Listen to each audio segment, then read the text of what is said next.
And she was just standing there watching me. And I remember looking up and just seeing her and just going, wow, she's beautiful. I knew I was in deep. I had fallen for the girl. The last thing I wanted to do was hurt her.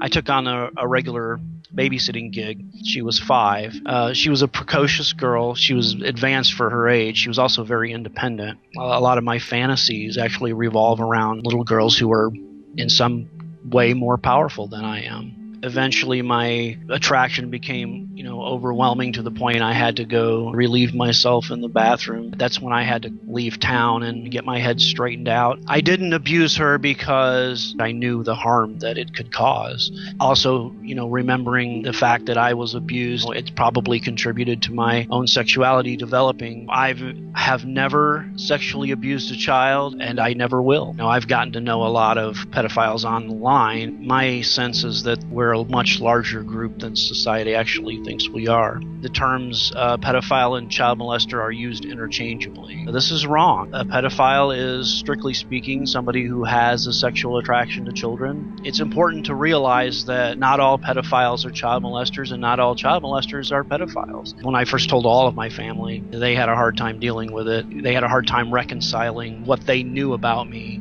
versus what they thought they knew about pedophiles. I went through a severe bout of depression and social anxiety that lasted a few years. A lot of that was basically me coming to realize that I wasn't going to have a family. I wasn't going to fall in love with a woman and have a normal life. I'm resigned to the fact that, I'm basically going to spend the rest of my life alone. This is not something I chose. What person in their right mind would choose to be the most reviled sexuality in the world? My purpose is basically to go out and educate people, allowing people like myself to express themselves, to come out and be open. Society makes it harder by persecuting us because a lot of us become fatalistic. We just start to think it doesn't matter what we do or say, they're going to hate us anyway. We need to find some kind of middle ground where society and pedophiles can come together. We love kids, we want to protect them too, and we're on society's side on that.